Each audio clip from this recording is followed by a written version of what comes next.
You know, over the past year, I've done some research, and before I posted a video on it, I wanted to see if it worked and find out as much about it as I can. And I talked to a lot of experts and a lot of farmers, and I have got a control test in this garden, side-by-side comparison, to see with plants that is treated with it and plants that is not. And today we're going to show you what they look like. What I'm talking about is mycorrhizae fungi. What this does, when you put the fungi into the soil, the fungi reaches out and attaches to the roots of the plant. Then the plant will give the fungi, the spores, the sugar from photosynthesis. In return, the fungi spores will give the plant uptake of micronutrients and water that it needs. Now we're going to go through and I'm going to show you side-by-side comparisons, control tests that I did. We used 3 plants. They came from the same plant seed company. Each one of these seeds came out of the same pack. They're planted in the same soil, same compost, and they got the same amount of water. So I've got one is the test and one is the control. We're going to show you the difference of what they look like. Now, this is the first one. This is the Clemson spineless okra. It is chest high. It has been producing a lot of fruit. This was treated with the mycorrhizae fungi, and the stalks are much, much bigger. And I'll give you a look at that in just a minute. But the height and the width of the stalk and the amount that it has, Clemson spineless okra is a heavy producer anyway, but this one has absolutely went crazy this year. Here, look at the size of the stalk that's on this. And this is the one that was treated. Now, here's the control. Waist high versus chest high. The stalks are much smaller. It's still producing, but just not as much as the other. So this is the untreated.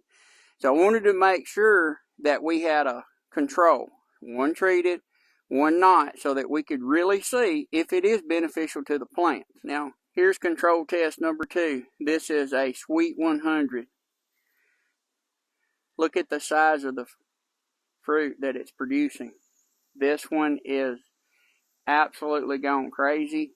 Now, they're pretty prolific growers anyway, but the color, the green that it has, and the size of the fruit is just absolutely amazing in its size. Now, this one is treated with the Mycorrhiza fungi.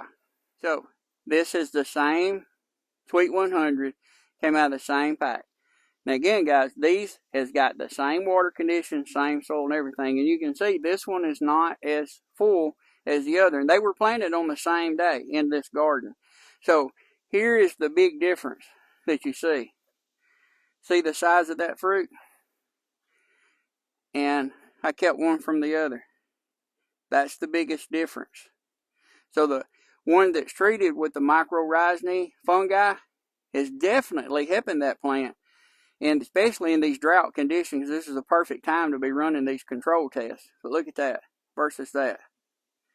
Right now, I'm 100% sold. All right, so here's control test number 3. I wanted to try it on something other than vegetables that were growing. So I put them on these zinnias. These are the same zinnias as I'm fixing to show you. They are tall as I am.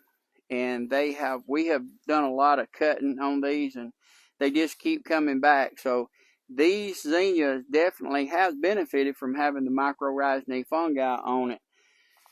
You can see how tall they are, and it's just amazing to see what they have done. All right, here's the control for the zinnias. These are not treated with the fungi. You can see they're much smaller, and you can see the leaves are a lot more droopier. Now again, we are in a drought here. We haven't had very little rain.